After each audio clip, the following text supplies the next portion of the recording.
I'm Philippe, co-founder and CEO of CrowdSec. I'm delighted to be here at Newcastle BSides, and I wanted to talk with you about this swarm defense, cyber defense, and how to make it a reality. So, before we jump into the subject, let's speak about what cybersecurity is and is not, actually. So, cybersecurity is not a complicated problem, and it's always mistaken for one. So, a complicated problem is theory of gravity, right? This one is a complicated one, but one person can nail it. This is a definition of a complicated problem. Someone extremely intelligent, yes, but one person can nail it.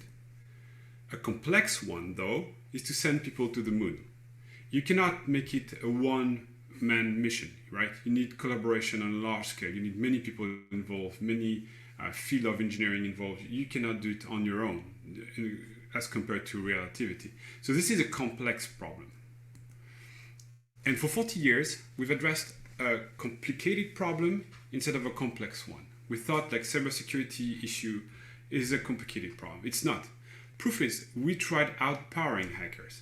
We tried, building stacks that are infinitely complicated with a lot of products, a lot of teams, a lot of money, and it failed. I mean, for all we know, it failed. If you look at the number of companies that have been defaced or degraded or that has been hit by ransomware, it failed. Outsmarting didn't work either. I mean, having this AI able to spell its own name, renaming antivirus EDR, or having deception strategies, it failed, right? So why not doing what we do to solve usually a complex problem, meaning teaming together, banding together, outnumbering them? The demographic is speaking for us, so why not have a participative approach instead? And cybersecurity is a very specific field because it's one of the only fields in the world where money doesn't solve problems, right? We have a tremendous pandemic on our head right now for years, and with billions we could develop a vaccine, right? And this vaccination is the proof that money could solve the problem somehow, at least. In cybersecurity, those companies that has invested zillions of dollars. JP Morgan alone invests hundreds of millions of dollars in cybersecurity. Just them. I mean, more than most governments in the world. And if you take all those companies, they have tremendous budget. But nevertheless, they got hacked. How come? Well, they're not stupid fundamentally. They are just running on this complicated problem again. But they are fighting against time. Everyone is fighting against time. It's a time between vulnerability and the patch. The time before you can apply the patch. And the time between the intrusion and the detection. So time is never on your side. Second thing that is playing asymmetrically against you as a defensor is the perimeter.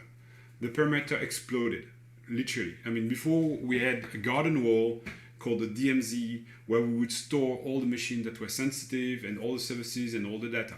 Now you have cloud drive, you have SaaS, you have containers, you have VMs, you have bare metal, you have all your machines are sharing data all across the place, and they are not even in the same place, and you cannot use this DMZ anymore. And on top of that, we had to create tons of VPNs, right? Just to make things easier. So the perimeter exploded tremendously. So the surface of attack exploded. And the last thing is money. I mean, according to Deloitte, it doesn't cost even 1% for the attacker to attack you. And if you look at the figures, like JP Morgan was hacked, right? They spent hundreds of millions of dollars, but the people that hacked them didn't spend tens of thousands of dollars. So would you enter in a casino where the ratio, the odds are against you 1 to 100,000 times? You would not go there, right? I do not. So since the castle strategy is over, let's try to do things differently. We have data, we need to share them, fine. They are scattered across, fine. And instead of fighting against the wind, let's embrace this paradox and say, what we need really to do in the end is to establish the trustworthiness of someone connecting to you. How secure it is to peer with ABCD, and you need to know it in under a millisecond, right? And only reputation can do this. And only reputation on a very large scale can do this, a crowd system. And this is exactly what we're building here. A Waze of IP reputation. A local IPS sitting on your machines, like that would easily replace your fail2ban or something like this, that generates altogether a global CTI that benefits to each and every one of us. So how does this like multiplayer or massively participative IPS works? Actually, it's pretty simple. It's about looking into your logs, right? And see what's in there that could be interesting of some sort. Like, is there, if you use Splunk, if you use JournalD, CloudTrails, or SIEM, it's not a problem. All of this can be acquired. And then you apply scenarios. Could be your scenarios, could be our scenarios that we design, could be the community scenarios, or maybe you design your scenarios and wanted to give them to the community. And this is the agent job, is looking if there's a behavior that should be blocked. I don't know, maybe a credential brute force, or a credit card stuffing attack, or a layer 7 Ddos, or a PHP Armageddon of whatever sort, or a port scan, or web scan, or a ransomware lateral move, whatever. When your scenario hits, you found someone, and you found an IP that is dangerous, then you can block it at any level you want. And this is the job of a bouncer. The bouncer can be, I don't know, an HE proxy one, a load balancer one, so a firewall one, a reverse proxy one. It could just send you, kick a script of yours and send you an alert in a Slack channel, on a SecOps desk, whatever. You can trigger a multi-factor authentication, or if you're working on a web layer, for example, you can eventually send CAPTCHAs. Works as well. And then you found a bad IP, and we're interested. So this IP, if you want to, you don't have to. It's optional. You can share it with us being the community. But here, before sending it into the whole community, we will first make sure that this IP is a real one, a genuine, dangerous one, and not someone trying to send false positive or poisoning attempts into our data lake. Once we're sure about the fact that the IP is dangerous, well, all the IPS in the world are being made aware that this IP is dangerous. You found an IP, it's shared with everyone, and everyone else is sharing their IP with you. Meaning your bouncers are actually instructed by both your logs and the scenario that are deployed on your logs, but also by all the IPs that are found throughout the world, worldwide, by all the IPS partaking into this network, making it extremely strong on a world scale. And the behavior engine, we can start already with basic cybersec hygiene. I mean, we can do complicated stuff, complicated and convoluted scenarios and all. But let's start with the basics. Most of the high-end hacks that happened over the last years or two were not leveraging any 0-day or whatever, right? It was just bad password. Sorry to say. It was just unfiltered access. It was just your FTP being exposed where it shouldn't have been exposed. It was just an employee being compromised through his VPN network at home. So already let's cover the basics, and then we'll think about the complicated later on. So we can deal with layer 7 DDoS. It's pretty simple somehow. We see it in the logs. We detect all those streams of attacks that are going to your server, and we instruct a Cloudflare bouncer to block ranges of IPs or countries on the fly. And your machine would recover in just under a minute, even with 3 GB of bandwidth and 600,000 packets per second. So we can deal with this. We can deal with ransomware, lateral move. You know, a lateral move starts always with querying the DNS locally, querying the Active Directory locally, or querying the Bonjour service, so that you know what other machines are around you, or if you really are very violent, you can still kick an nmap. We can create a very basic canary here with CrowdSec and listen to all those queries and block them, you know, and report them as being a ransomware lateral move attempt to the CISO, for example, or to a SecOps desk, or to a SOC, whatever. And then there are resource abuse. Resource abuse are interesting. I'll skip on this one because layer 7 DDoS is kind of already a resource abuse. So let's talk about credential brute force, for example. It's pretty easy, and yet it's so much widely used. Like, we're pretty sure nowadays that, you know, the SolarWinds attack was a credential brute force, started with a credential brute force. PHP Armageddons, you know, everything that is secret injection, PHP crashing the machine, whatever, it usually leaves traces in the logs. Port scan does, web scan does, credential and credit card stuffing does. We actually blocked a large credit card stuffing attack for a customer. What is interesting here for credential and credit card stuffing is that it's extremely difficult on your own to detect that you're being credential stuffed, for example. Because you would have to know that this same IP uses several identities over several different servers to be sure that this IP is implied into a credential stuffing attack. And if you're just defending yourself alone, you wouldn't know about it. It's because we all together work as a common IPS that we can do this. Both scalping, both scrapping, all of this can be dealt with. As soon as something is spitting logs, we can analyze it and we can block it. And pretty much all the attack, not all of them, but pretty much all of them, leave traces in the logs. So what we're up to, as you probably have understood by now, is a resource war. The hackers, they use stolen IPs to cover their names and their position, and so that no one can dox them, and so that the FBI doesn't come at 6 a.m. in the morning to ring at the door, because they are not from the morning, as we all know. So stolen IPs provide anonymity. What we are here to do with CrowdSec, with this community, is to peel the onion. Burning these IPs one by one, day in, day out. We actually already have 500,000 of them in our data lake. It's a community effect doing this. And the point is, we'll slow down tremendously their capacity of nuisance. So, this is some sort of crowdsourced cyber and threat intelligence, right? Because what's a CTI in the end? It's several servers running on a couple of clouds, right? And listening to attacks like I'm a vulnerable web service, I'm a vulnerable SSHD, I'm a vulnerable VPN, whatever I am. I'm simulating that, you can attack me and listening to what you're throwing at me. Well, if you look at this approach we're developing all together with our community, it's better because we are not running fake services, which can sometimes be pinpointed. We are running on real services and not on two clouds or three. We are all across the globe on Amazon, on Akamai, on Google, or just individuals at home running the product. In Iceland, in Togo, in Thailand, in US, in Russia. We don't have any name, any place. We are everywhere and nowhere. Actually, it's nearly impossible to pinpoint us on a map. We are too many. We are actually already 17,000 in the world, in 110 countries, and counting, 1% per day. And real services, real servers, all across the place makes it the biggest ever interferometer for hacker, the biggest ever collective CTI effort. And yes, it's easy to grow because we don't sell anything. There's no catch. It's for free, forever, period. It's a mighty license. You can adapt it. You can embed it. You can put it wherever you want. We won't have any work to say. It's free, forever. We don't have any need for monetizing the agent. It's not where we make money.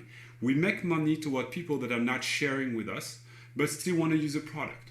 They want to be accessing to the CTI, but they don't feel like they can share their logs, and we don't actually export logs. They're signals, they're meta signals, because maybe they have strong legal constraints, for example. So it's been audited, it's transparent, and most of all, it's open to contribution, and we have a community that is contributing.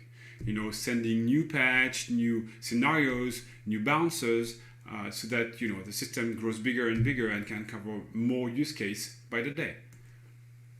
So better than 1,000 word, and I probably used 1,000 word. I'm sorry about that. A little demo. So here we'll see how to install the product. So you can use the Debian directly. We are in Debian upstream in the new Debian in the bullseye, but otherwise you just install our repository, right? And it will be easy for you to just install the latest packages, because as we know, Debian is very nice, but sometimes packages are not all up to date. So you can install the product in just one command line, apt-get install, right? And it will detect that you have a Linux machine with an Nginx server and you're running SSHD. So out of the box, it will provide you protection collections to protect those services. Later on, we'll teach more things to our system, but all right, let's start with this. So we can initiate a NICTO, for example, and then we see right away in the logs that crowd security blocked the IP for HTTP probing on non-static crawling, sensitifying inclusions and stuff like that. So let's kill the attack and see what happened. With a little command line, we can list the alerts that the CrowdSec agent saw, what decision it took. It decided to ban this IP for 4 hours, right?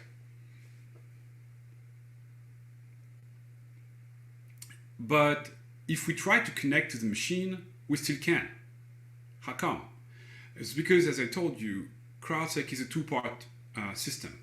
We want to be adapted to all kinds of environments, including the very large ones. So you block at one place, you detect at one place and remedy at another. So here we'll install the Firewall Bouncer, which basically just say if there's an IP that has been blocked, the firewall has an IP set and it will refuse any connection, further connection from the machine. It's a very simple bouncer. And as we can see, it works. Since our IP is in the list, it's been blocked. And we're not going to get any further connection from this IP. So for the sake of the demo, we remove our IP address. Now we can connect again. So let's try another thing. Let's kick the dashboard. So the dashboard is a local container that is made with Metabase, and you will be able to see whatever happened to your machines in a local way. You can forward all the alerts into a MySQL or just use a NoSQL local system. But basically, this container will show you visually what happened. In the meantime, we can see that there are many bouncers already. For Caddy, for AWS, GCP, you can kick script of your own. You can use an Nginx bouncer, a WordPress one, whatever. So our dashboard is now ready. We can check whatever we've seen so far, meaning few things actually, because we just did HTTP scan, so there won't be many things in the dashboard. But nevertheless, we start to see a few things, and we'll populate this dashboard. Don't worry. So we see the number of scenarios that have been triggered, by which IP, where did it come from, you know.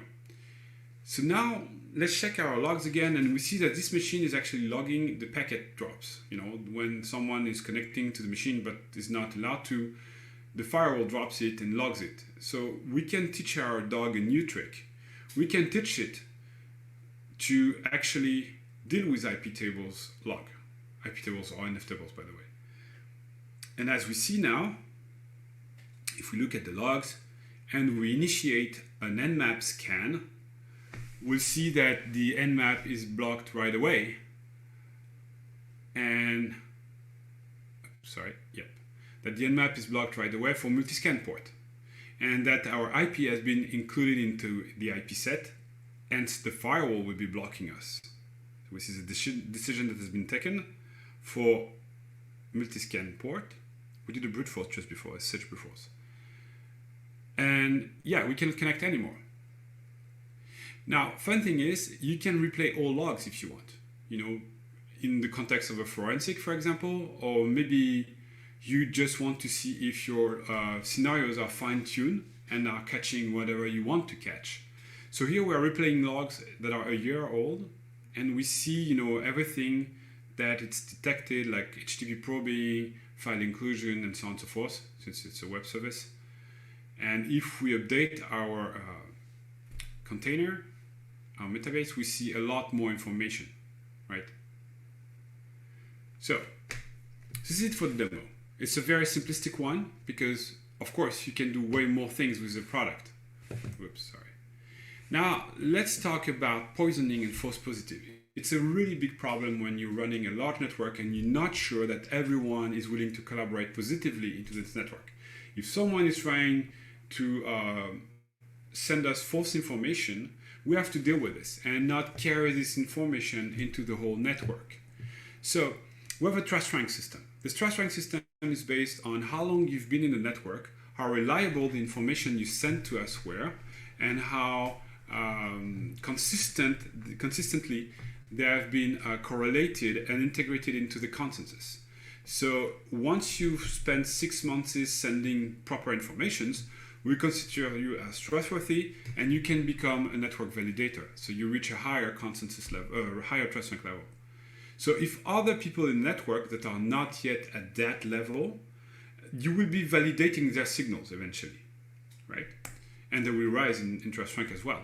And we can do as well. We can trust other peers if they are sending truthful information, because we have a honeypot, our own honeypot, that can serve as a bootleg or kickstart, our visibility on some technologies that we don't know yet, or that are new, or we don't have enough watchers yet in the consensus.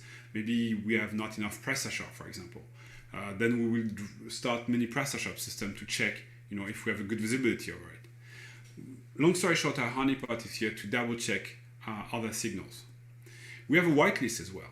Very important, because we don't want to ban, Googlebot. Googlebot has a very aggressive behavior because it's in a rush, doesn't much time for your website, it's got a lot to do. So it's crawling very, very fast, and it can be considered as aggressive and wrongfully banned. We don't want that to happen, right? So in the whitelist are IPs that you cannot block or ban, like Googlebot, like Gmail, like Akamai Core, like Cloudflare IPs, like Microsoft updates and things like this. And there are algorithms. We had to write predictive algorithm because we triggered one or two investors earlier. They were like, oh, AI and security and SaaS and IPS and stuff and crowd. It's a bingo bullshit I'm living.